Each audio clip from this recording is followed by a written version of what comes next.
todos, gracias a Dios por la oportunidad de estar en la presencia de Dios. Él nos da esa oportunidad, alabarle, poderle exaltar. Vamos a iniciar con el estudio y yo quiero invitarlos a que hagamos una oración, pedirle a Dios que nos ayude en esta hora. Señor, agradecemos tu presencia, Señor.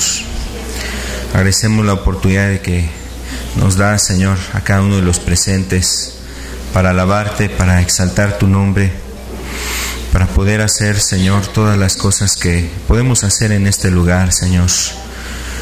Cantarte, tocar instrumentos, levantar nuestras manos, aplaudir, Señor, y todo lo podemos hacer por la libertad que tú nos das, por esa libertad que traes, Señor, en medio de nosotros. Y pedimos que esa misma libertad continúe, Señor, para que tu Espíritu venga a poner en alto tu nombre, Señor. Que tu Espíritu venga a hacer la obra, Señor, entre nosotros. Ayúdanos, Señor, tú sabes la necesidad. Ven en el nombre de Cristo, Señor, y habla a cada uno de los presentes, Señor. Pues solo tú, Señor, puedes poner la palabra en el corazón de acorde, Señor, a las necesidades, Señor. Nos ponemos en tus manos, Señor, en el nombre de Cristo Jesús. Amén. Amén. Quiero invitarlos a leer una parte de la Escritura en el libro de Josué. Josué capítulo 24. Nos habla la Escritura aquí en el verso 15.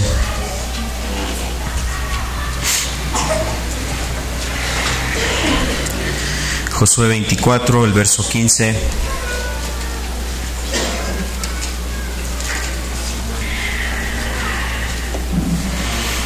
Dice aquí la palabra de Dios: y si mal os parece servid a Jehová, escogeos hoy a quien sirváis, si a los dioses a quienes sirvieron vuestros padres cuando estuvieron al otro lado del río, o a los dioses de los amorreos en cuya tierra habitáis.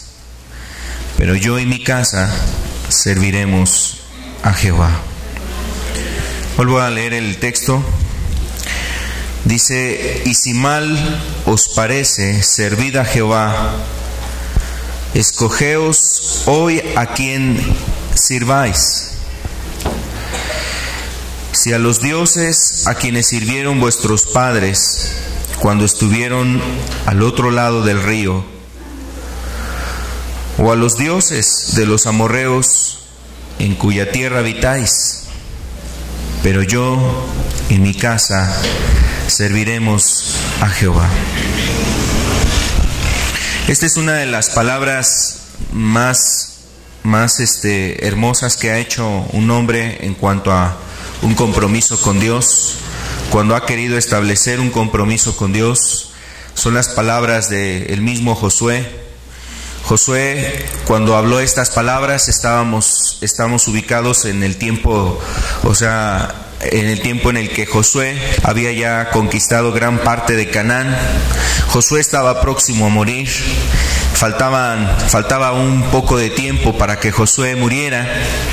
Y entonces, después de haber librado batallas, después de haber peleado junto con el pueblo de Israel para conquistar esa tierra que Dios les había prometido, Josué lleva al pueblo de Israel a tomar un compromiso y a hacer una decisión, a tomar un compromiso, y el compromiso no era con él, el compromiso no era con Moisés, el compromiso no era con algún libertador o líder que se levantara de en medio del pueblo de Israel. El compromiso era entre el pueblo de Israel y Dios.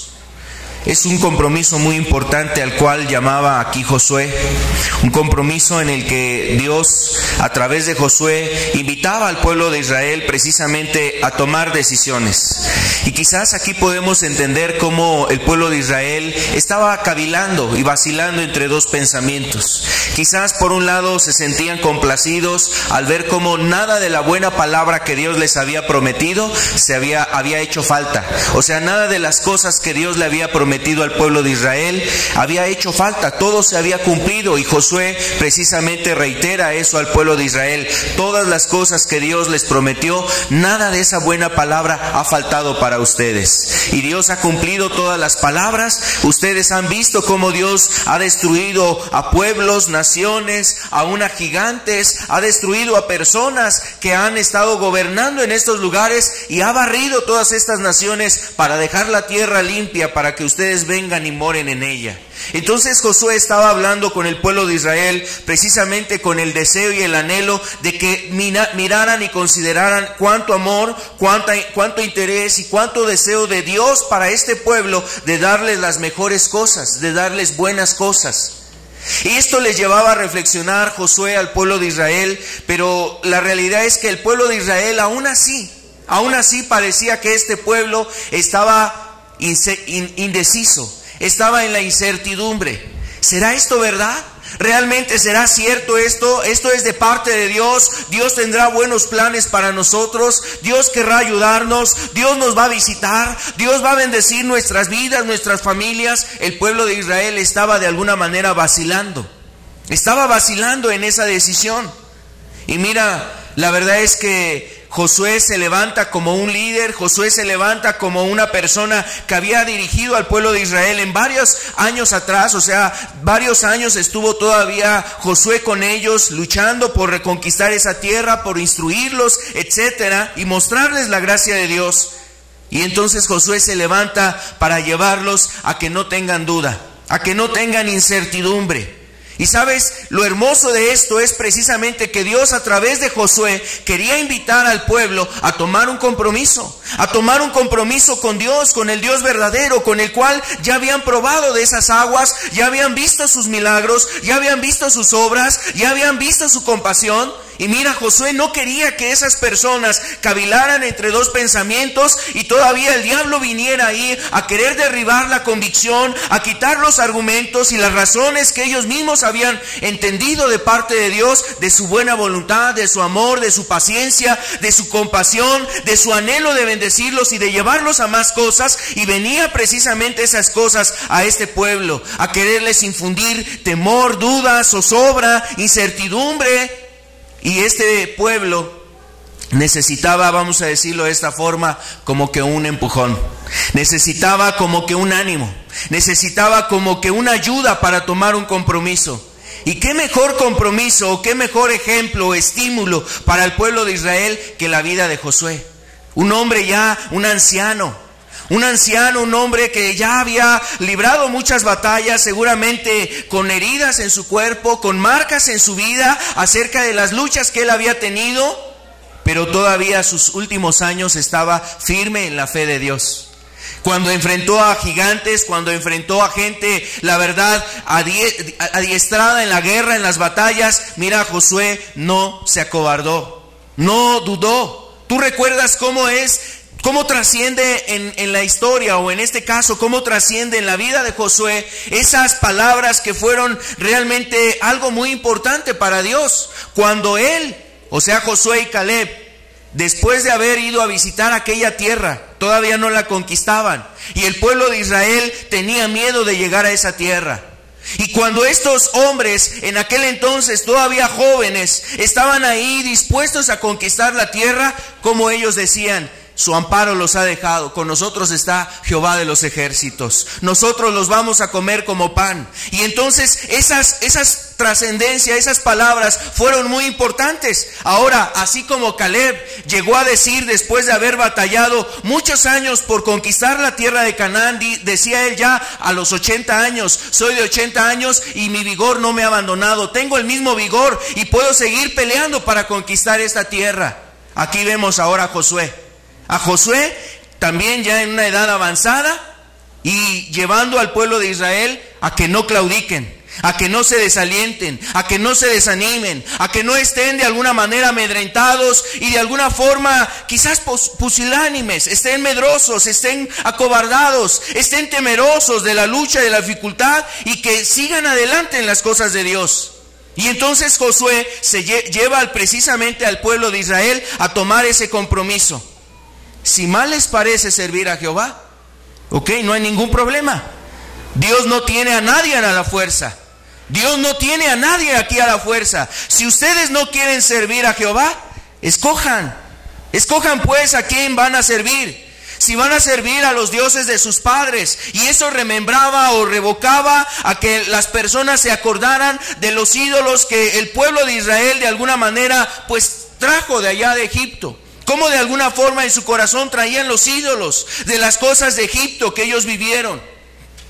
Y le daban un culto y una adoración, y a lo mejor aunque en sus labios hubo un deseo de quererse santificar, de querer vivir para Dios. Tú recuerdas cómo el pueblo de Israel en el desierto, ahí en el capítulo 32 de Éxodo, cómo el pueblo de Israel se había construido ahí un becerro de oro.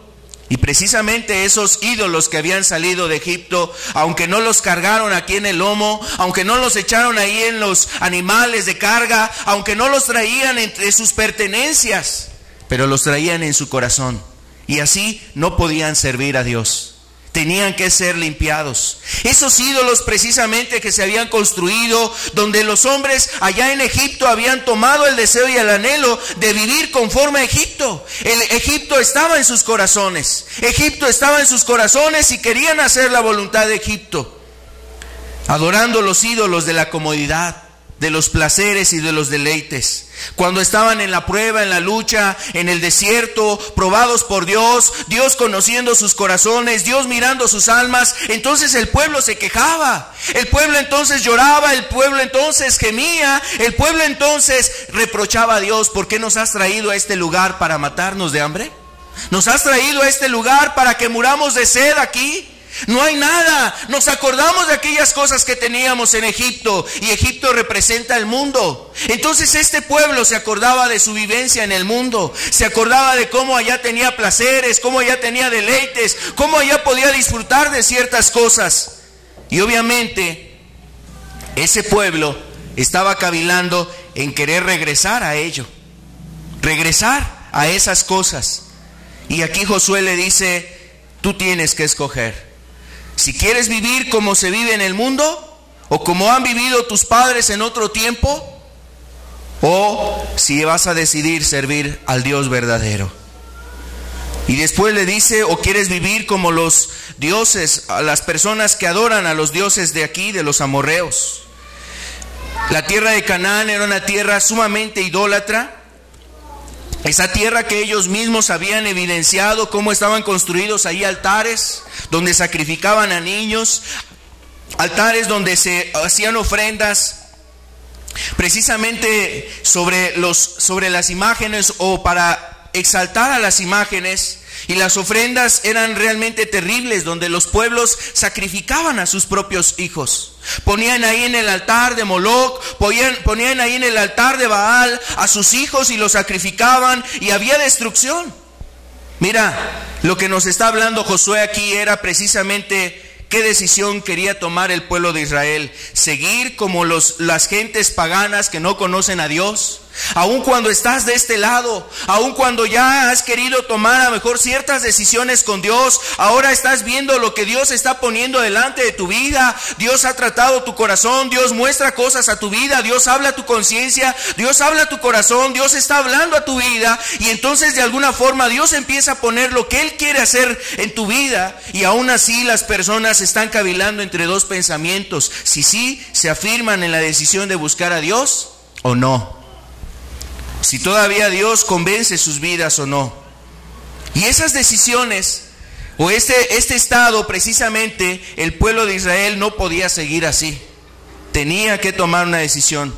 Josué les hace este reto y les lanza este compromiso: decidid a quién van a servir.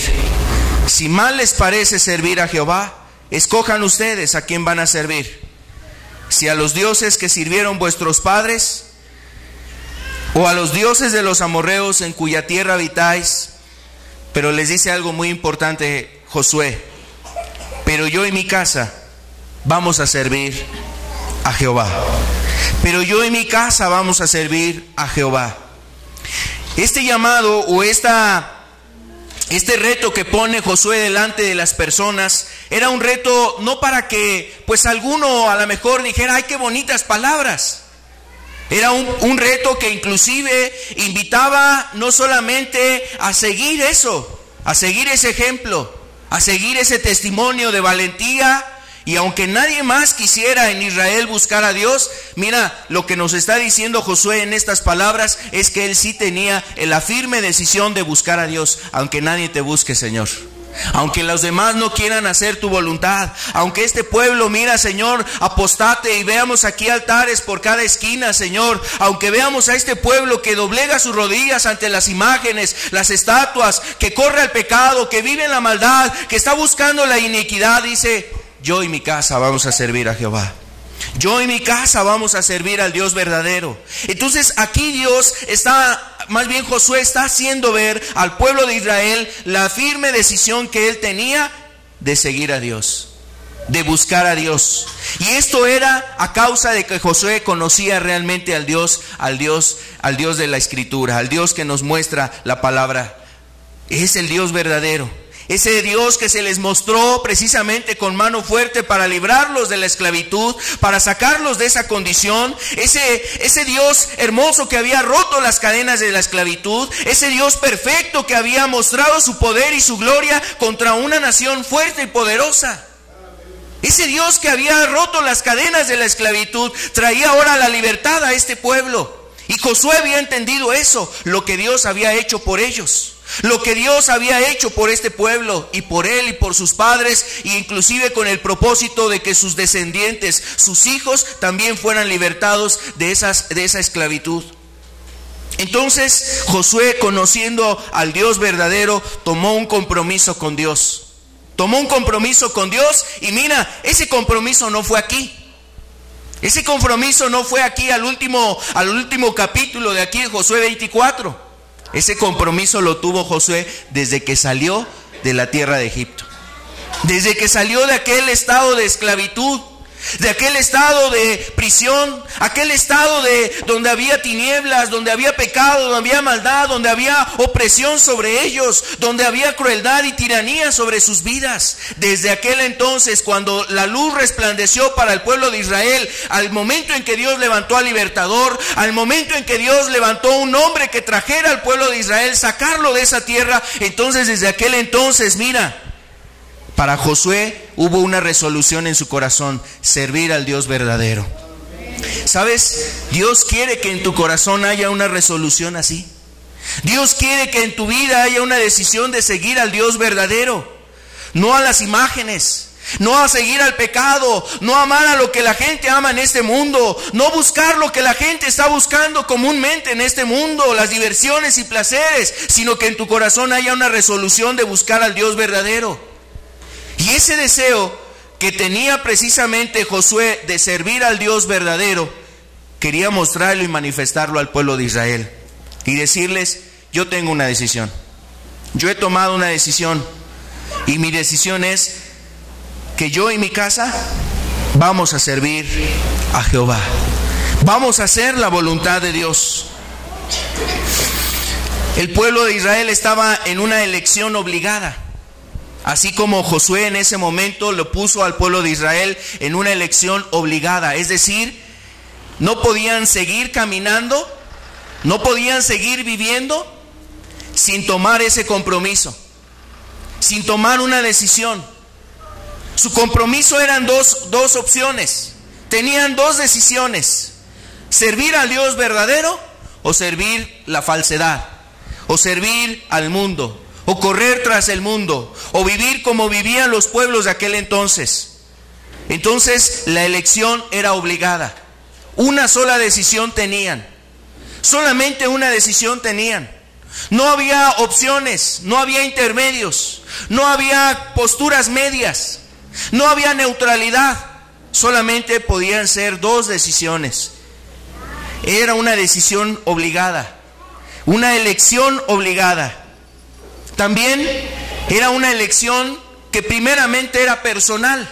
Aunque Josué involucró a su familia, quiero decirte que él primeramente lo había resuelto en su propio corazón, o sea, para sí mismo.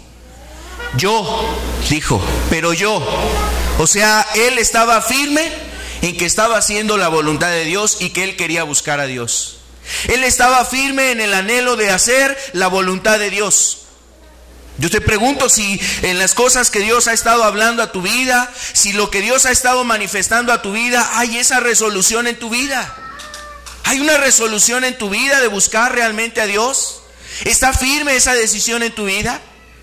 Porque si no hay esa resolución en ti, si esta elección que tiene que ser personal, entonces mira, no va a haber lo segundo o lo siguiente, que se cumpla también con los tuyos, con los que están contigo, con los de tu casa.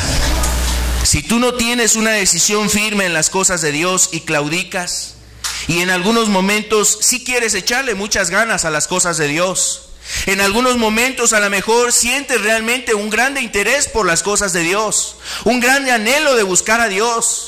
Algo produce a lo mejor una reunión, una alabanza, un canto, en un lugar en tu casa, a lo mejor orando, leyendo un poco la escritura, a lo mejor hay cierta emoción, cierta emotividad. Y entonces ahí tomas resoluciones y dices, sí voy a buscar a Dios, sí voy a echarle ganas con Dios. Pero de repente claudicas, tropiezas, hay altibajos en tu vida, hay situaciones que empiezan de alguna manera a oprimirte, pierdes la confianza en Dios, pierdes esa firmeza en el deseo que tú tienes de buscar a Dios, y mira, entonces tu vida espiritual empieza a menos.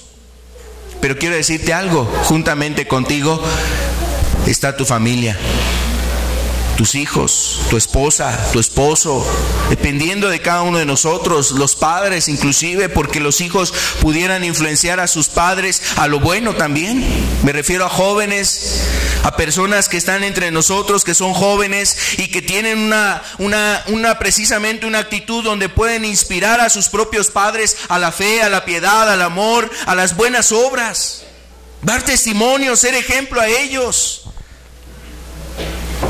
Pero al no tener o al no haber una decisión firme en ti mismo, obviamente esa situación va a agravar tu estado y no va a haber un continuar, o sea, no vas a poder continuar.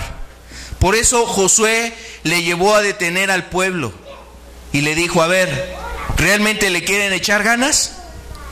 ¿Realmente quieres buscar a Dios? ¿De verdad quieres hacer la voluntad de Dios? ¿Realmente quieres cumplir la voluntad de Jehová, el pacto que Él ha establecido con nosotros? El anhelo que Él tiene de que nosotros le sirvamos y hagamos su voluntad y que andemos en sus caminos y que no nos desviemos ni a diestra ni a siniestra, que no nos desviemos por sus veredas y por sus sendas. Josué preguntaba al pueblo de Israel, ¿ciertamente quieres hacer su voluntad? ¿De verdad está en tu corazón? ¿Eso es lo que tú quieres? Entonces debe de haber esa elección personal. Cada cual tenía que pensar en esa decisión. Cada cual tenía que pensar en esa decisión y en ese anhelo precisamente de agradar a Dios, no de agradar al hombre, no de hacerlo porque otros más lo hacen, no de hacerlo para quedar bien con una persona o para quedar, en este caso vamos a decirlo, para quedar bien con Josué, para que me vea que yo sí soy del pueblo de Israel, para que vea Josué que yo sí quiero agradar a Jehová, para que vea Josué que yo sí quiero hacer su voluntad. No era ese el fin, era más bien una resolución entre la persona y Dios, entre la persona y Dios. Y esa resolución es lo que muchas veces falta en los corazones. Entonces era una elección obligada, era una elección un tanto personal, pero al tomar esa decisión personal, la consecuencia o lo que iba a desembocar o lo que iba a traer precisamente como una influencia iba a ser sobre la familia, sobre los que estaban alrededor. Por eso Josué decía, yo y mi casa vamos a servir a Jehová. Era una elección voluntaria. Por eso les llama escogeos. O por eso les dice escogeos. Era una elección voluntaria. No estaba amenazando con sus espadas, con sus lanzas o con algún arma al pueblo de Israel para decirles, ustedes tienen que buscar a Dios, como lo hacen quizás los musulmanes, ¿no? Los musulmanes que de alguna forma en algunas corrientes del Islam, no en todas, pero en algunas ramas o algunas ramificaciones del Islam son son tan radicales que imponen precisamente su credo, su manera de pensar, su filosofía, su religión, su doctrina, sus enseñanzas, sus estatutos, los imponen a la fuerza, inclusive a una costa de violencia. Los imponen a manera de violencia. Aquí no estaba haciendo eso Josué. No estaba tratando de obligar a alguien poniéndole un arma por detrás para decir, a ver, confiesa delante de Dios que sí lo quiere seguir. No estaba torciéndole las manos. No estaba amenazándoles ni diciéndoles, si tú no confiesas a Dios, a Jehová el Dios verdadero, si tú no lo buscas, si tú no lo sirves, entonces mira, te vamos a correr de aquí de la comunidad. Ni siquiera eso estaba haciendo, aunque podía hacerlo Josué, aunque podía tomar una determinación, porque la ley le daba oportunidad, y la ley, el pueblo de Israel, en las leyes que estaban ya estipuladas para este entonces, Josué podía haber tomado decisiones sobre ciertas personas que no querían servir a Dios y sacarlos de en medio de la congregación, sacarlos de en medio del pueblo de Israel, pero ni aún en esa actitud lo hizo. O sea, no se valió de la ley. Quería que más bien fuera una elección voluntaria, una elección de su corazón, una elección de su alma, como lo establece el primer mandamiento: amar a Dios con todo tu corazón, con toda tu mente, con todas tus fuerzas. Pero es una decisión voluntaria, o es una elección voluntaria. Dios no impone, Dios no establece arbitrariamente. Dios te invita: escogeos, escogeos. Entonces, esta elección voluntaria es algo similar a lo que nos pone Dios también, donde Dios nos invita a seguirle, a servirle, a amarlo, a estar con Él, a honrarlo, a respetarlo, a vivir su palabra, a guardar sus mandamientos, a amar y a cumplir todo lo que nos dice la Escritura respecto a lo que agrada a Dios y lo que es bueno para nuestras familias. Es una elección voluntaria, pero también quiero decirte que era una elección urgente. Esta era una elección urgente. El pueblo de Israel no podía pasarse los meses, los años, contemplando si lo iba a hacer o no lo iba a hacer. Si sí iba a buscar a Dios o no iba a buscar a Dios. Si iba a servir a los dioses de ese mundo, a los dioses de los amorreos o a los dioses que estaban al otro lado del río. Si iba a servir al Dios verdadero, no podía pasar los meses, el tiempo para que el pueblo tomara una decisión. Era una elección urgente. No podía pasar los meses, los años para que el pueblo tomara una decisión. ¿Sabes? Así como en nuestros días, hay personas presentes que no han tomado decisiones con Dios, y pasa el tiempo, y pasa el tiempo, y pasa el tiempo en tu vida, y tú empiezas a observar cómo por no tomar tus decisiones, tus hijos se están perdiendo. Por tú no tomar decisiones con Dios, tu familia se está destruyendo.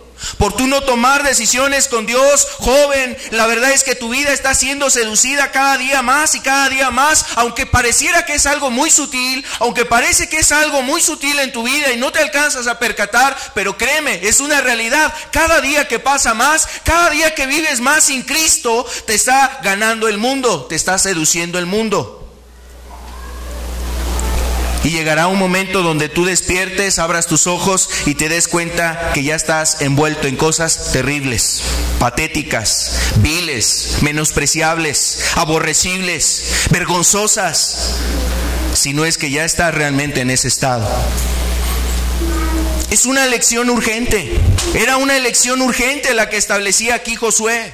Así como tú tienes que entender en este día, es una elección urgente la que tú debes de tomar para buscar a Dios.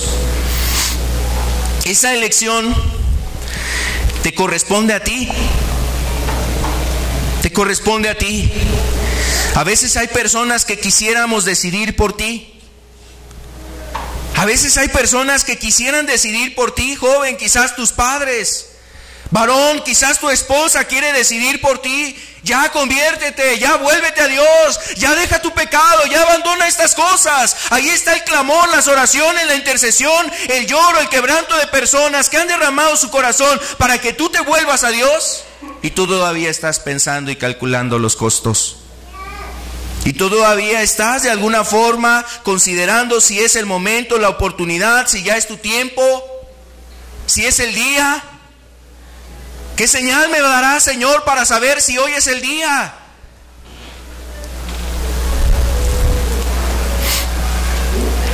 Así hay una elección urgente en tu vida. Esa elección urgente la pone delante de ti Jesús. Dios te ha esperado y ha sido muy paciente hasta este día. Dios ha sido muy paciente contigo, pecador. Ha sido bastante el tiempo que ha dado a tu vida.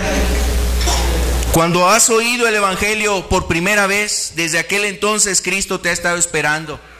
Desde el primer día que escuchaste el Evangelio, desde el primer momento en que oíste la palabra de Dios, la primera reunión que tú escuchaste, desde aquel día Jesús te ha estado esperando.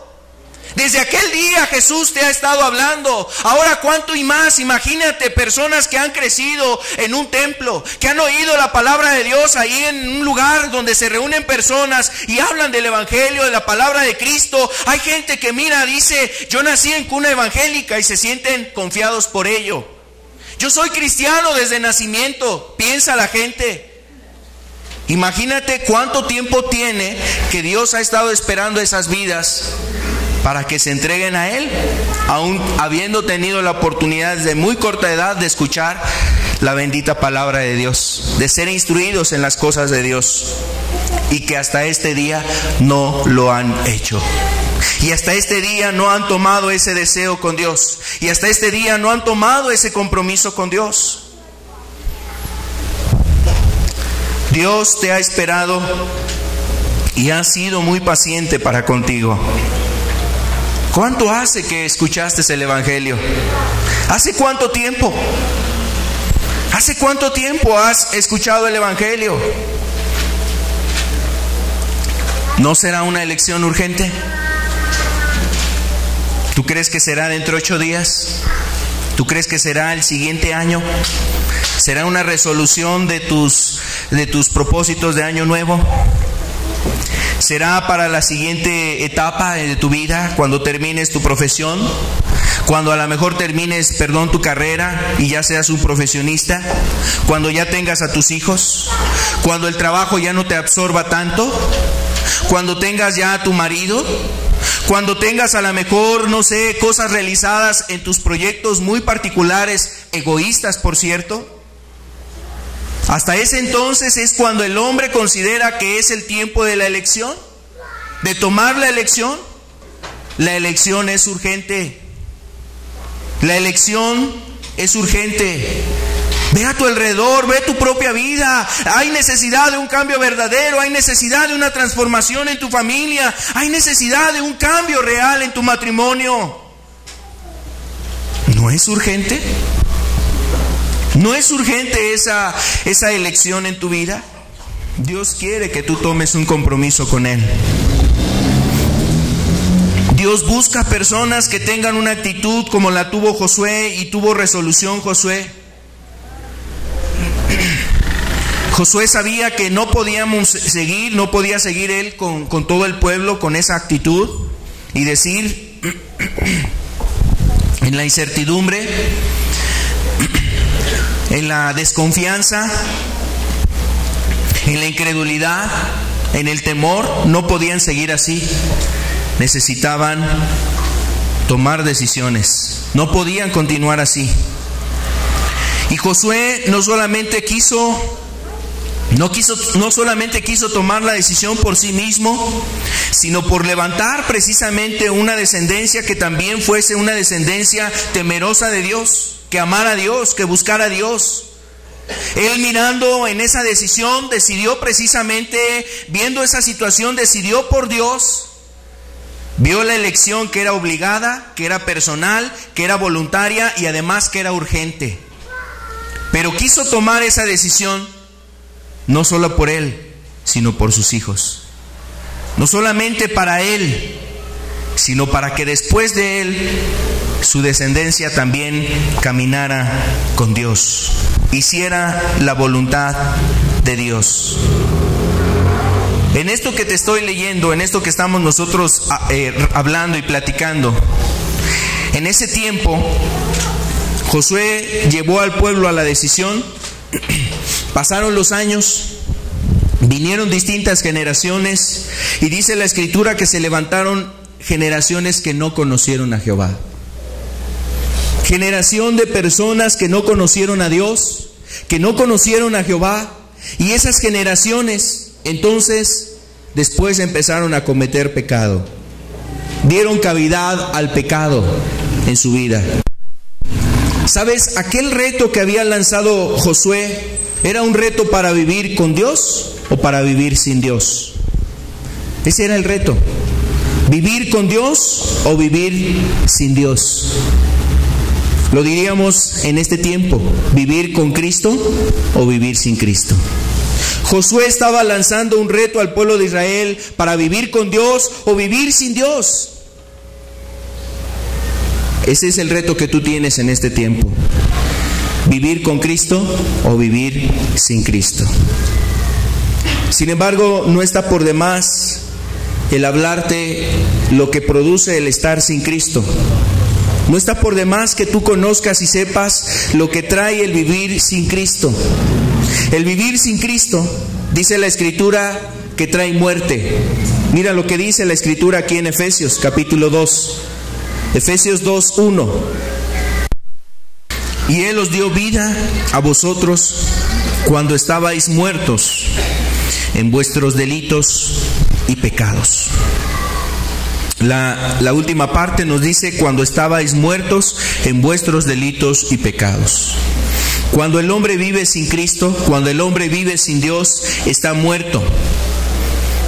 Hay una muerte en su vida, hay una muerte en él, hay una muerte en su estado espiritual, hay una muerte en su persona.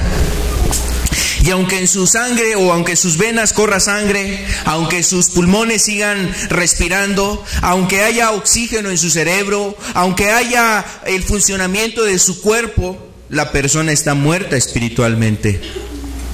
No hay una vida real en él. Nada puede disfrutar, nada puede degustar, nada puede deleitarse. Al contrario, lo que hay en él no le permite ser feliz. No hay felicidad en él. No hay realmente vida. No hay satisfacción. No hay gozo. No hay deleite. No hay paz en él. Por ejemplo, el hijo pródigo en un momento determinado, dice la Escritura que el hijo pródigo decidió irse de la casa, le pidió la parte de los bienes al padre, y tú recuerdas esa historia. El hijo pródigo vivió perdidamente, dice, pasó el tiempo, empieza a darse cuenta de cómo había vivido y hecho mal las cosas, y de repente cuando el hijo pródigo regresa a casa, el padre declara algo sobre él. Ahí en Lucas capítulo 15, verso 32, el padre se daba cuenta del estado en el que se encontraba su hijo. Lucas 15, verso 32 nos dice: porque tu hermano era muerto. Porque tu hermano era muerto. Le explica por qué era necesario hacer fiesta y regocijarse, pero le dice precisamente cuál era la causa. Tu hermano era muerto. Cuando el hombre está sin Cristo, realmente no tiene vida. No importa que tenga dinero, inclusive no importa que tenga una religión. El hombre abraza la religión para consolarse un poco, para sentirse bien. Cuando no está Cristo en tu vida, por más que levantes tus manos, por más que invoques a Dios, por más que hagas promesas a Dios, por más que memorices textos de la Escritura, no hay vida en ti. No hay una verdadera vida. vives como cualquier persona del mundo que no conoce a Dios. Como cualquier persona que no ama a Dios, como cualquier persona que no teme a Dios, como cualquier persona que no honra a Dios. Tu hermano era muerto. ¿A cuántos verá Dios en un estado así? Muerto porque has vivido sin Cristo. Y estar sin Cristo no quiere decir que no hayas hecho una oración de aceptar a Cristo. Es decir, no lo asociemos y no digamos dentro de nuestros corazones, es que yo ya acepté a Jesús en mi corazón. No, eso no es vivir con Cristo. Ahorita vamos a entender algunas cosas. Vivir sin Cristo es vivir sin un amor a Dios, sin una decisión de hacer su voluntad. Vivir sin Cristo es vivir precisamente ofendiéndole, pecando, quebrantando sus mandamientos, con las excusas que cada quien tenga, con los argumentos que a cada quien le parezcan. Vivir sin Cristo es cuando tú no realmente agradas a Dios, obedeces a Dios y no estás haciendo su voluntad. Estás viviendo sin Cristo y obviamente hay una muerte en ti. Estás muerto, vives en delitos, en pecados. Aunque tú le hayas pedido perdón a Dios 5 veces, 1000 veces, 20 veces, las veces que hayan sido, pero sigues viviendo en el pecado, estás muerto espiritualmente. Así estaba el hijo pródigo, muerto. Aunque allá, imagínate, en el pecado, el hijo pródigo declarara y dijera: cuánto extraño a mi padre y cuánto quisiera estar con él y cuánto lo amo a mi padre. Pero andaba en el pecado, andaba en la maldad. Qué curioso amor. Qué amor tan más extraño. Eso no es un amor real. Cuando la persona vive sin Cristo, algo también importante que tú debes de entender y reconocer es que la persona está esclava de Satanás. Es esclava de Satanás. Una persona sin Cristo es esclava de Satanás. Vamos a ver lo que dice la Escritura en Efesios capítulo 2, verso 3. Efesios 2, verso 3 nos dice la Escritura: entre los cuales también todos nosotros vivimos en otro tiempo, en los deseos de nuestra carne, haciendo la voluntad de la carne y de los pensamientos. Y éramos por naturaleza hijos de ira, lo mismo que los demás. Lo que la Escritura nos está hablando aquí es precisamente de cómo una persona, antes de buscar a Cristo, antes de estar con Cristo, esa persona, dice, estaba viviendo en los deseos de la carne. O sea, una persona sin Cristo vive en los deseos de la carne, satisfaciendo su carne. Si se le antoja mentir, miente. Si se le antoja enojarse, se enoja. Si se le antoja maldecir a alguien, lo maldice. Si se le antoja de alguna forma guardar resentimiento y rencor en contra de alguien, lo guarda.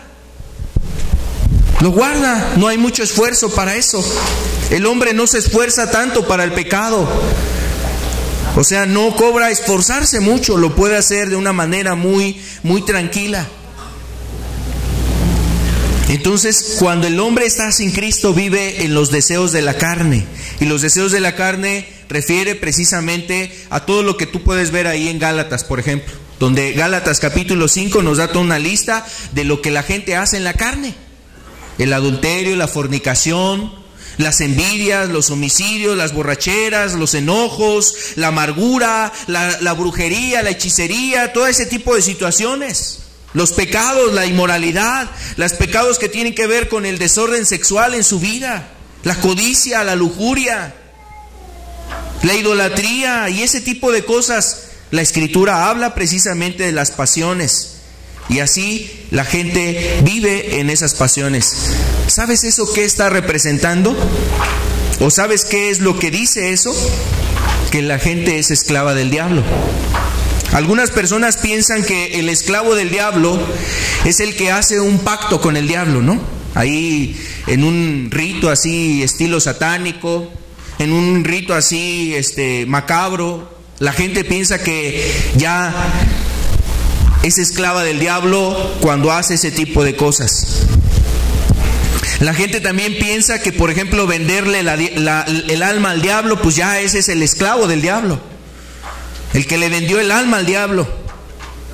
Pero qué error tan grande.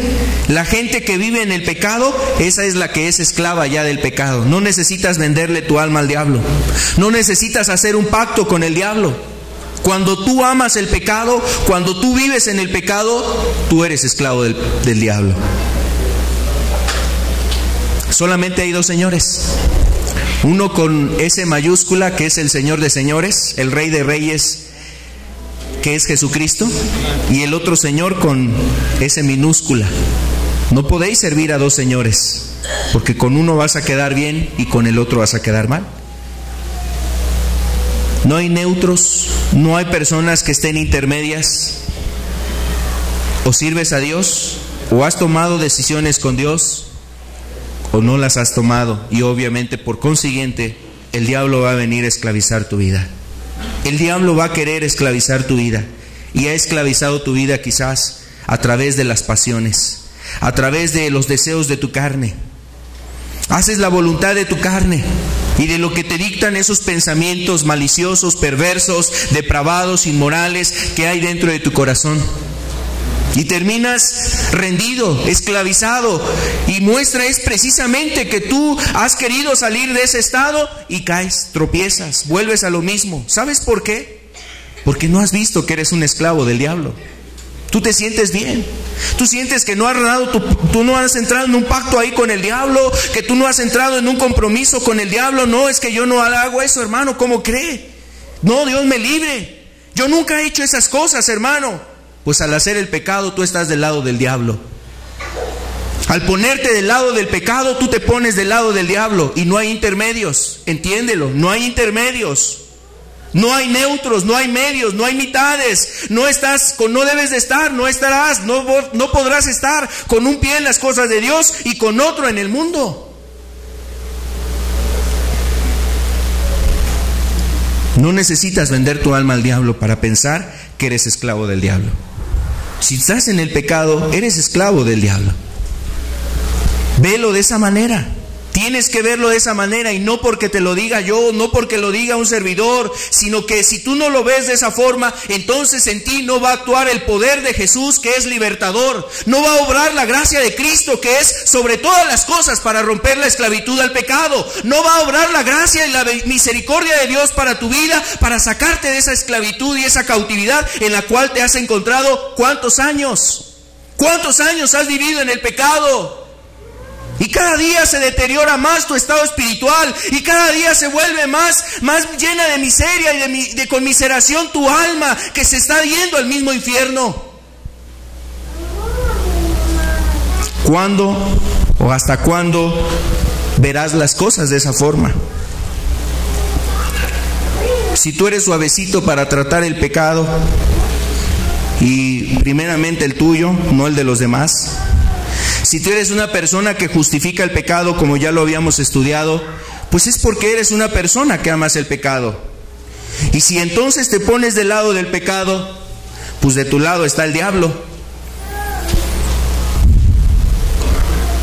De tu lado está el diablo. Él es el príncipe de la potestad del aire. Él es el Dios de este siglo, dice la Escritura. Y obviamente Él va a reclamar. Él va a reclamar y exigir la postura espiritual que le corresponde en el reino de las tinieblas. Y en el reino de las tinieblas no gobiernas tú. No gobierna un hombre. Gobierna Satanás. Si tú estás en el reino de las tinieblas, tú eres un súbdito de Satanás. Tú eres un esclavo de Satanás. Dice también la Escritura, aquí en este pasaje que leíamos, en Efesios 2:3, y éramos por naturaleza hijos de ira. Cuando tú vives sin Cristo, no eres el deleite de Dios. No eres la niña, de los ojos de Cristo. Tú no eres la niña de los ojos de Dios. Si tú vives en el pecado, aunque cantes ese cantito, aunque pienses que Jesús te cuida como la niña de tus ojos, eso es una falsedad y una mentira que has abrazado. Si tú vives en el pecado, Dios no te ve como hijo, como un hijo amado. Él te ve como hijo de ira, como un hijo que ha despertado su indignación, como un hijo que ha despertado una justa indignación, porque así como Josué llevaba a retroceder al pueblo de Israel, es decir, a echar un vistazo hacia atrás, y que les llevaba a decir: miren, no ha faltado ninguna de las buenas palabras que Dios nos ha dado, todo se ha cumplido, todo lo que Dios prometió se ha cumplido. Pero que ellos fueran en rebeldía y en desobediencia, que ellos fueran a buscar lo suyo, eso no estaba agradando realmente a Dios. Eran hijos de ira. Así como en este tiempo muchas personas son hijas de ira, aunque se sienten hijos de Dios, aunque pongan ahí en su casa un letrero que dice: aquí es la casa de los hijos de Dios, aunque pongan calcomanías en sus carros, en sus vehículos, aunque hagan a lo mejor ciertas cosas que les hagan sentirse especiales, la persona que vive en el pecado es hijo de ira. Es hijo de ira. ¿Y sabes eso qué quiere decir? Que tú estás expuesto al juicio eterno, que tú estás expuesto al Jena de fuego, que tú estás expuesto al lago de fuego. Apocalipsis capítulo 20, verso 15. Y el que no se halló inscrito en el libro de la vida fue lanzado al lago de fuego. Al lago de fuego. Hay una parábola en la Escritura y en Mateo también que habla acerca de una fiesta de bodas, que es algo similar a este evento que nos está describiendo Apocalipsis 20. Nos habla precisamente del día del juicio y nos habla de personas que estuvieron inscritas en el libro de la vida y todos aquellos que fueron juzgados según las obras y que no se encontraron escritos en el libro de la vida, entonces fueron lanzados al lago de fuego. Y Jesús contó una ilustración o contó una parábola hablando de una fiesta de bodas. Una fiesta de bodas donde había invitados, donde había convidados, pero todos tenían que ser personas con una vestimenta en particular. Y cuando se llevó a cabo la fiesta de bodas, por ahí el rey se encontró a un hombre que no estaba vestido de bodas. Y le dice: amigo, ¿cómo entraste aquí sin estar vestido de bodas? Y Jesús decía en esa ilustración que mandó a sus siervos a que le ataran de manos y de pies y que le echaran a las tinieblas de afuera, es decir, al infierno. Era la condenación eterna. Los hijos de ira, los que viven sin Cristo, son hijos de ira y están expuestos en cualquier momento a perecer eternamente. ¿Sabes qué es lo único que detiene tu vida? ¿Sabes qué es lo único que detiene tu vida del infierno? ¿Sabes qué es lo único que hasta este día ha detenido tu vida de que no despiertes en ese lugar de tormento eterno? ¿Son tus obras? ¿Son tus oraciones? ¿Es el asistir a un culto? ¿Es el predicar la palabra? Lo único que ha detenido el juicio sobre tu vida es la misericordia de Dios. Es la misericordia de Dios. Pero todos los días, en todo instante, si tú has vivido sin Cristo, en cualquier momento estás expuesto a ser lanzado a ese fuego eterno, a ese juicio eterno, la llama que nunca se apagará, el lloro y crujir de dientes.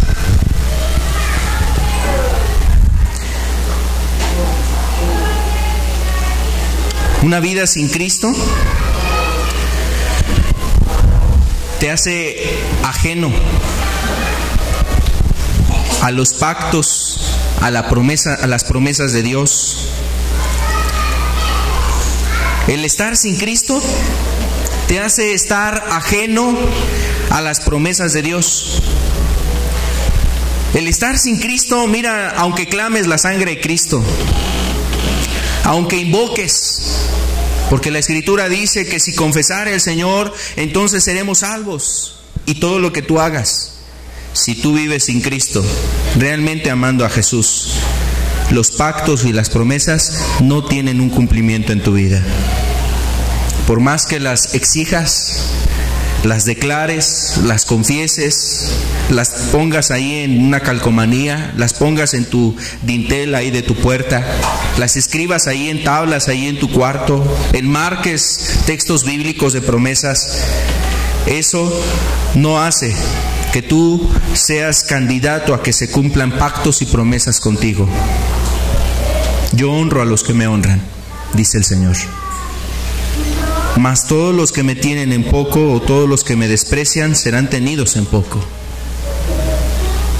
Solamente aquellos que viven con Cristo se cumplirán las promesas.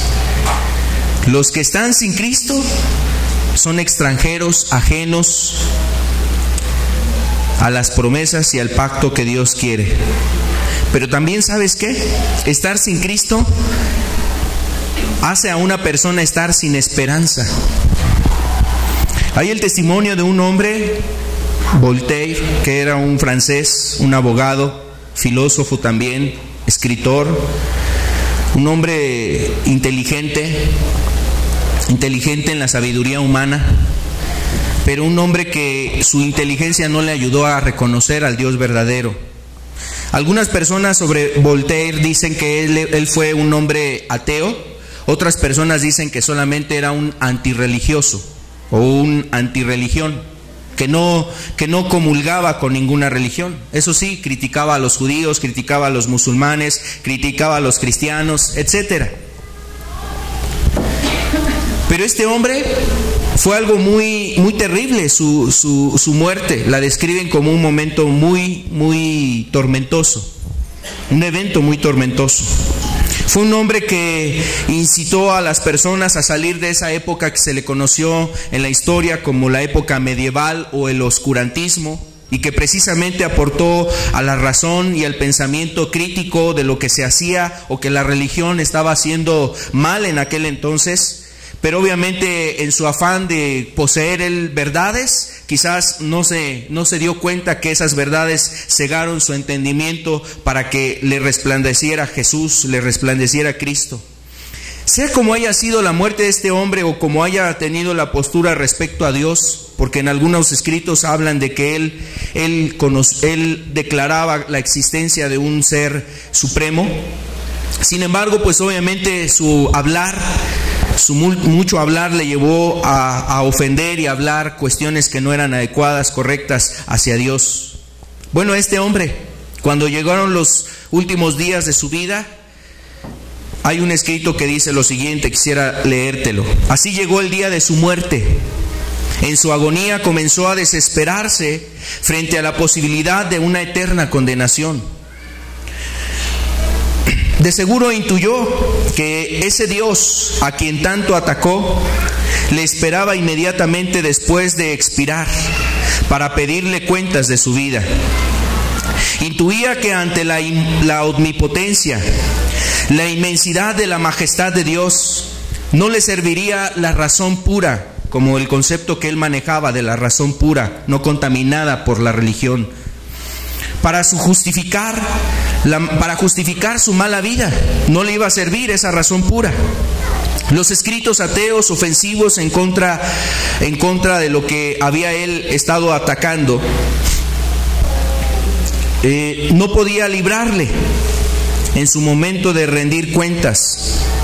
Se desesperó, comenzó a gruñir, a tirarse el pelo, o sea, a jalarse el pelo, a pedir un sacerdote para que se pudiera confesar. Confesión, confesión, decía.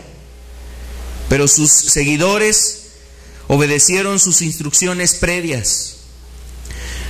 se pusieron de guardias en la puerta de su casa para impedir que alguno llevara a un sacerdote que lo confesara y absolviera. Voltaire ya gritaba y se revolcaba en la cama. Se rasguñaba la cara desesperado. Tenía los ojos desorbitados. Botaba de su boca espuma. Ya no gritaba, sino más bien aullaba. Estaba desesperado.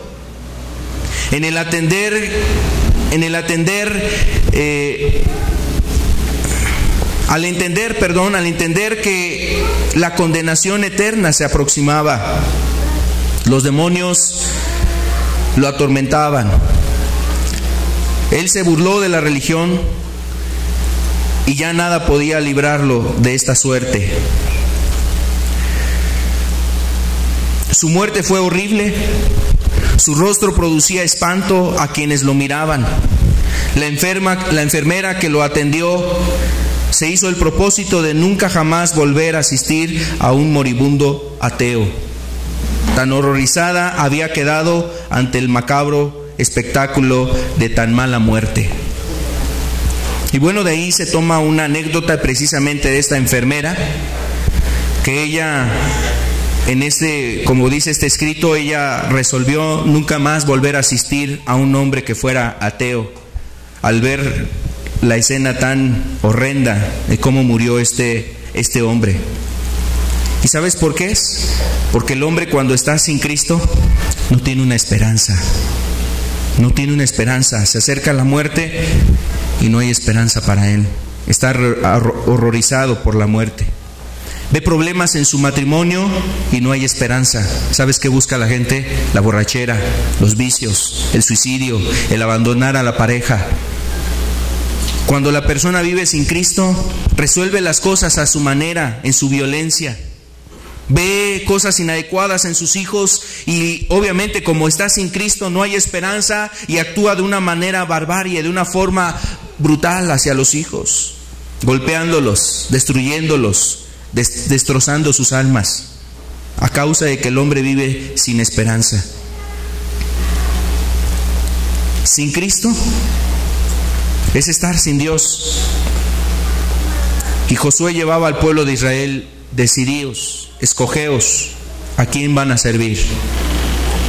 ¿A los dioses que sirvieron vuestros padres? ¿A los dioses de los amorreos?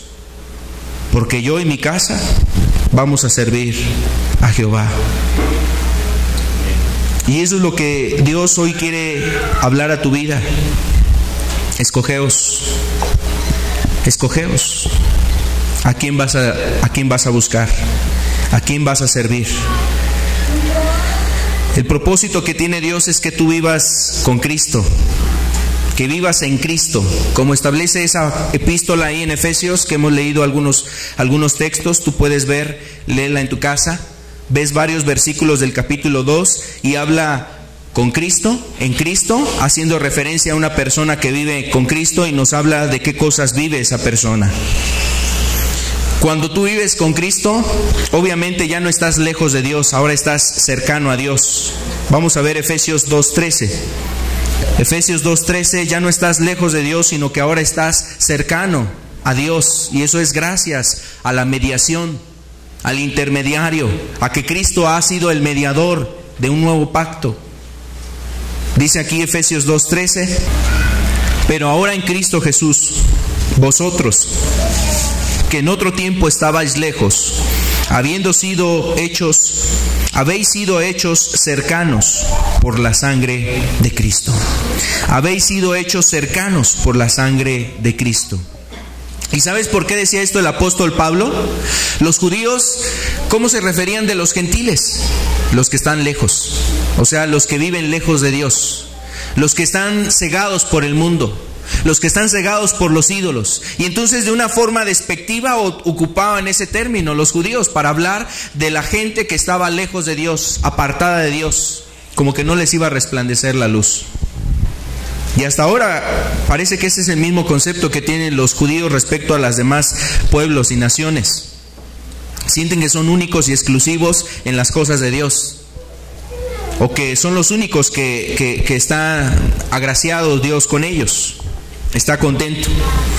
Entonces el apóstol pone estas palabras porque hace referencia a los que estabais lejos, y se refiere en ese término a los que vivíamos, sí, en efecto, lejos de Dios, en el pecado, en la maldad, como viven todos los gentiles, sin temor de Dios, en la iniquidad, en el oprobio, en la maldad, en la perversidad.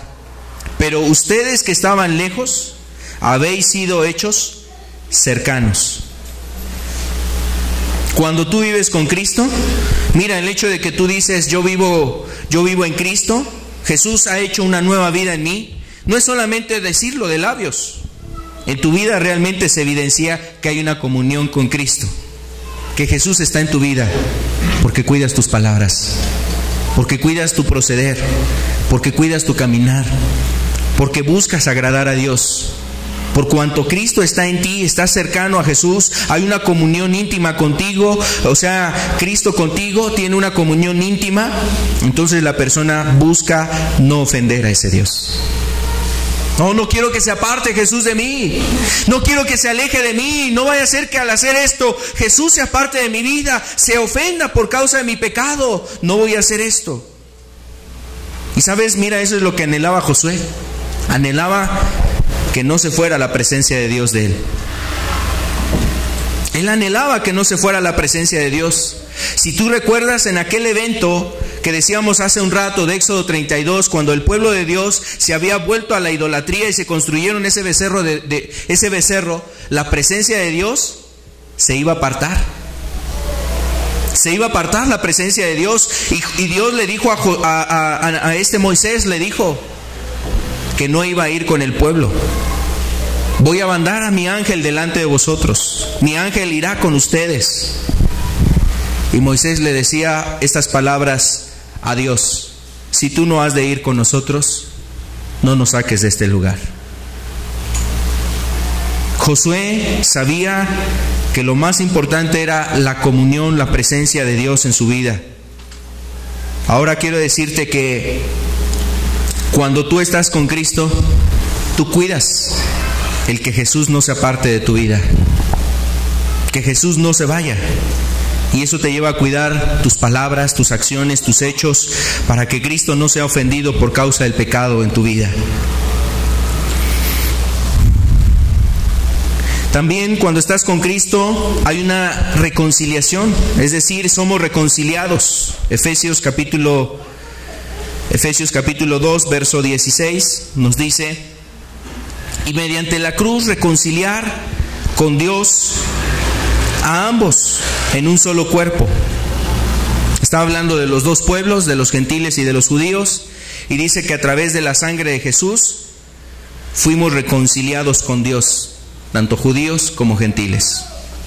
Cuando obviamente se cumple la condición, el arrepentimiento y la fe en Cristo. Entonces somos reconciliados con Dios. Y eso es precisamente lo que Dios quiere: que tú estés con Cristo y vivas una vida reconciliada. Mira lo que dice Isaías, capítulo 57, el verso 17.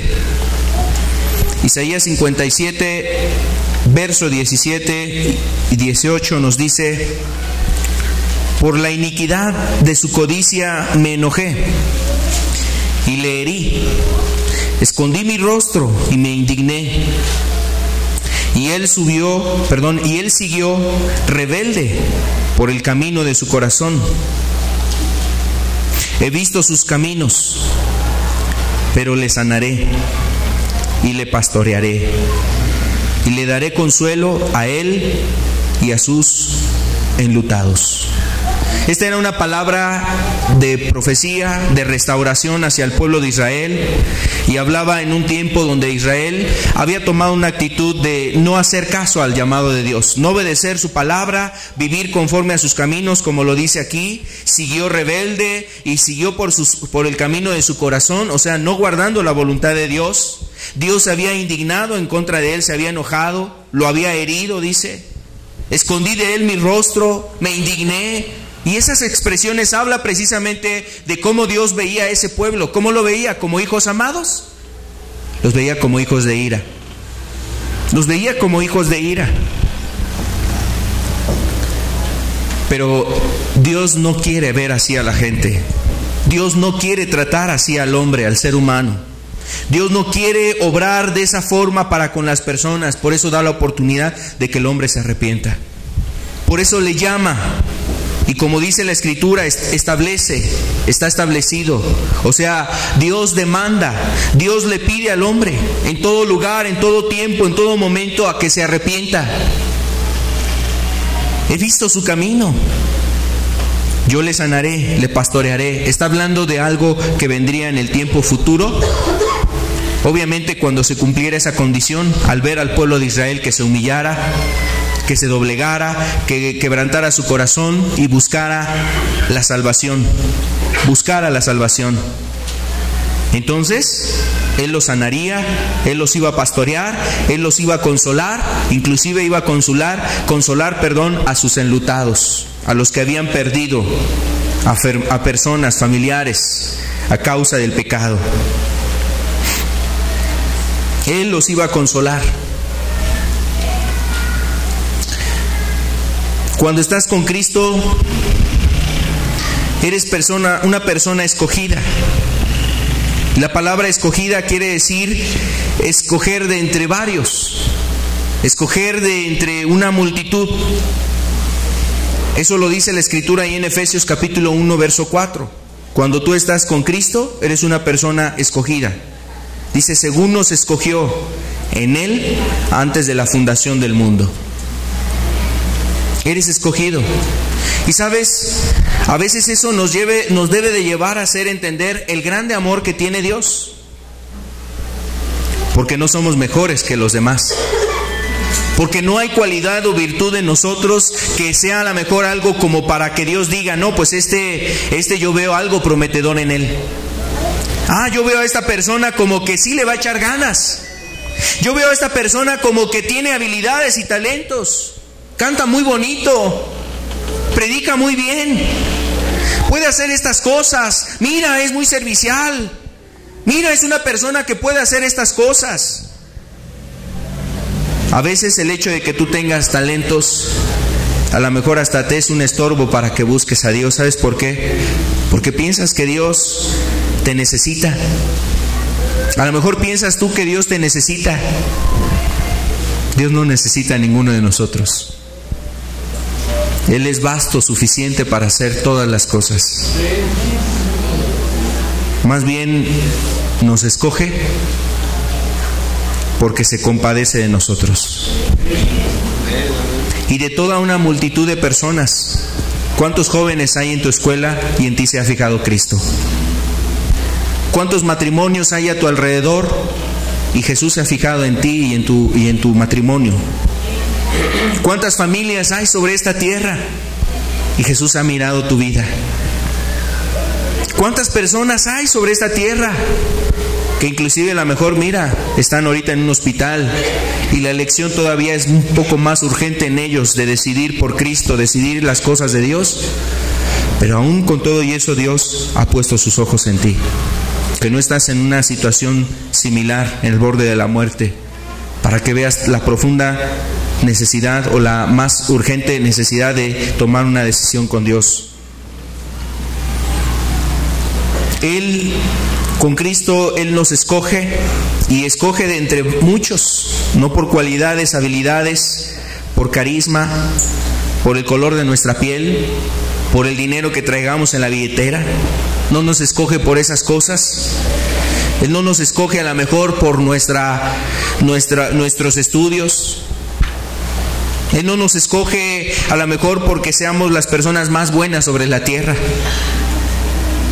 Él nos escogió porque tiene propósitos para tu vida. Él te escoge porque tiene propósitos y planes para ti. Tiene planes para ti como varón, para que seas un ejemplo a tu esposa, a tu familia, a tus hijos, a los que están a tu alrededor. Tiene propósitos en ti, en levantar a un joven que es santo, que es puro, que se guarda en medio de un mundo hostil, un mundo que seduce y cautiva a los jóvenes. Tiene planes y propósitos en ti para que tú seas una tea, una lumbrera, una antorcha encendida en un lugar oscuro. Tiene planes para ti para que seas un anciano que pueda precisamente ganarse el respeto de las demás personas en base a su integridad, a su justicia, a su respeto, a su vida de oración. Tiene planes para ti. Tiene cosas preparadas. Hay cosas preparadas que Él tiene para ti y que obviamente por eso nos ha escogido. Como dice la Escritura, Él ha preparado obras aún antes de la fundación del mundo. Obras que son preparadas de antemano para que andemos en ellas, para que vivamos en ellas, poniendo el nombre de Dios en alto, no por cualidades y virtudes propias o personales, sino por la gracia de Dios que obra en tu vida. Por el anhelo de Dios de hacerte un joven, una persona respetable, una persona que dé ejemplo a través de su vida marital, de su matrimonio, un varón que se guarda ahí en el trabajo a pesar de las acechanzas y los acosos de otras personas, una mujer que se da a respetar ahí en la calle con los mismos familiares, y Dios tiene propósito. ¿Sabes por qué? Porque eso escasea en este tiempo. Esas cosas son muy ausentes. Lo más común es el pecado y la inmoralidad. Y Dios quiere levantar a personas que realmente amen y sirvan a Dios. No que anden a medias tintas. No que sean de doble corazón, de doble apariencia. Unos en la iglesia y otros allá afuera. Dios tiene planes para ti. Cuando estás con Cristo, entonces sí eres hijo. Cuando estás con Cristo, entonces sí eres hijo, un hijo de Dios. Dice Juan capítulo 1, verso 12, mas a todos los que le recibieron, a los que creen en su nombre, les dio potestad de ser hechos hijos de Dios. Mas a todos los que le recibieron, a los que creen en su nombre, les dio potestad de ser hechos hijos de Dios. Ahora Dios ya no nos ve como hijos de ira. Ahora Dios ya no te ve como un hijo de ira, sino como un hijo amado, como un hijo anhelado, como un hijo que ha vuelto al redil, como un hijo que ha nuevamente regresado a los brazos de su padre. Esa misma escena del hijo pródigo, cuando el hijo había salido, cuando el hijo había vivido allá entre los cerdos, comiendo las algarrobas, queriendo saciarse de las cosas que comían los cerdos. Imagínate el estado, habla precisamente de ese estado espiritual de vileza, de degradación en su vida. Después, eso fue cambiado y transformado. Fue sentado a la mesa del Padre. Después de haber estado ahí, el mismo nivel de los cerdos, en el pecado, en la maldad, en las consecuencias de sus malas decisiones, después el Padre lo pone en su mesa. Es algo muy especial, y eso mismo hace Dios. Nos saca del muladar, nos saca del estiércol, nos saca de lo vil, nos saca de lo más terrible de esta tierra, para darnos la oportunidad de estar en su presencia, de estar delante de su presencia. ¿Cómo quieres vivir? ¿Con Cristo o sin Cristo? Si mal os parece servir a Jehová, escogeos hoy a quién sirváis. Si a los dioses que sirvieron vuestros padres cuando estuvieron al otro lado del río, o a los dioses de los amorreos en cuya tierra habitáis. Pero yo y mi casa serviremos a Jehová. Hoy Dios quisiera que tú pusieras en tu corazón una actitud, en tu corazón, que sea en tu corazón. No basta que sea en los labios, en las palabras, tiene que ser en tu corazón. Una decisión, una firme decisión de buscar y servir a Dios, de servirlo como Él quiere, servirlo como Él nos establece, buscarlo como Él nos ordena en la Escritura, amarlo de la forma que Él nos pide que le amemos. Escogeos. Hoy nos invita Dios a vivir con Cristo o vivir sin Cristo. ¿Qué quieres tú? Cerremos nuestros ojos, por favor. Si Dios te ha hablado, si Dios ha estado hablando a tu vida de tiempo atrás, es porque quiere darte la oportunidad. Es porque quiere que tú entiendas la oportunidad que te llama, a la que te llama. La oportunidad de vivir con Cristo. Que cese la mortandad en tu vida, en tu familia. Que no solamente haya muerte, que no haya más bien más muerte. Que cese la muerte en ti y en tu alrededor. Cuando el hombre anda en el pecado, hay muerte en su vida, pero ese mismo ambiente genera en su familia. No hay vida en un hogar donde está el pecado.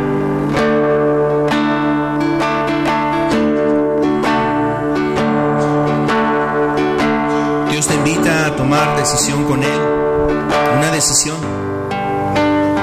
Él no forza a nadie, es una elección obligada, es una elección personal, es algo voluntario. Jesús no forza a nadie, Jesús no lleva a la fuerza a nadie.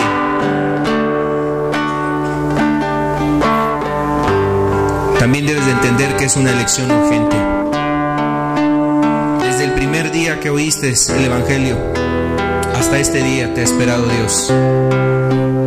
Hasta este momento ha esperado Cristo una respuesta de ti, unas palabras de compromiso, no con una religión, no con una congregación, sino con Él, con Jesús, con el Dios verdadero.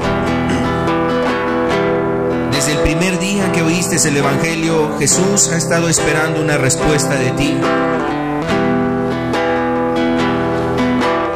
¿Sabes, Josué? No fue en ese momento cuando tomó la decisión. Desde el primer momento que le resplandeció la salvación de Jehová en el Egipto, en su corazón estaba la resolución de agradar a su libertador, de vivir para su libertador. Ese libertador es Cristo. Él es el que te libra, puede librarte, quiere librarte. Por eso es urgente la elección que tienes que tomar.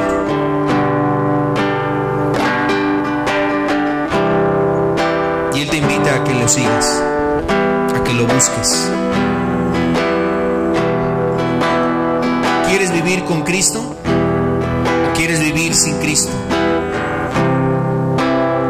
¿Quieres permitir que el pecado y el diablo siga destruyendo tu vida y tu familia? Vive sin Cristo. ¿Quieres permitir que la muerte reine en tu hogar? Vive sin Cristo. ¿Quieres estar lejos de Dios? Vive sin Cristo. ¿Quieres ser hijo de ira? Vive sin Cristo.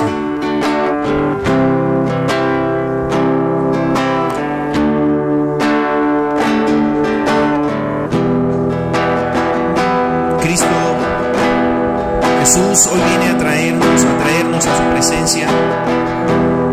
Él te atrae para que no vivas sin Él, más bien vivas cercano a Él, reconciliado, escogido como hijo amado, santo. Y eso es lo que anhela Jesús, lo que busca.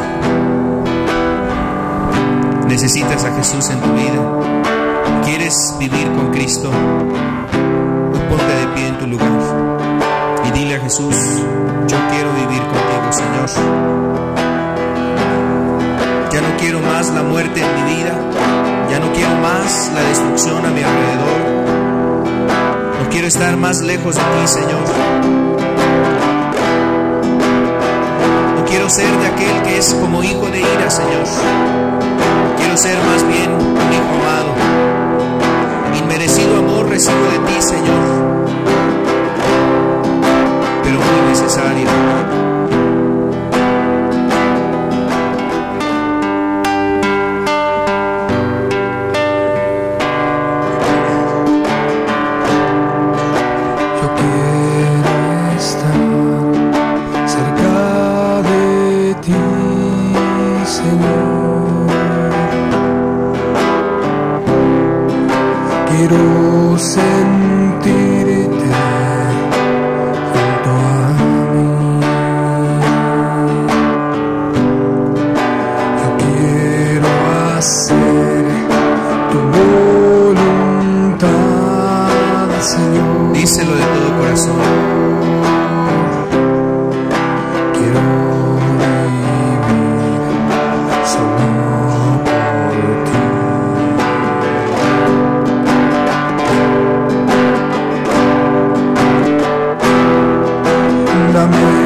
mi carga es ligera, porque en Cristo mi carga es ligera. Clama a mí y yo te responderé, dice el Señor.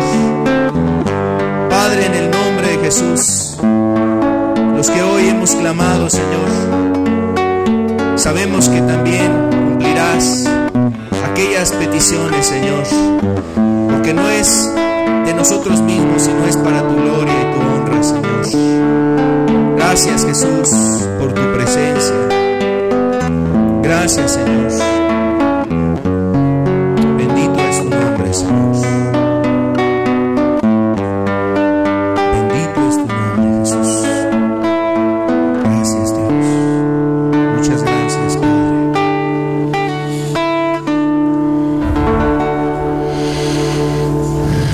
Pues estemos firmes en esa decisión, en esa resolución de buscar a Dios, de amarlo, de servirlo. Y Dios hará aquellas cosas hermosas que dice la Escritura, aquellas cosas grandes y ocultas que aún no hemos visto, cosas que quiere hacer Dios en tu vida, tu familia. Verás la obra de Dios. Dios los bendiga, estamos para servirles. Estamos aquí con la ayuda de Dios la siguiente semana. Tengan buena tarde. Dios los bendiga.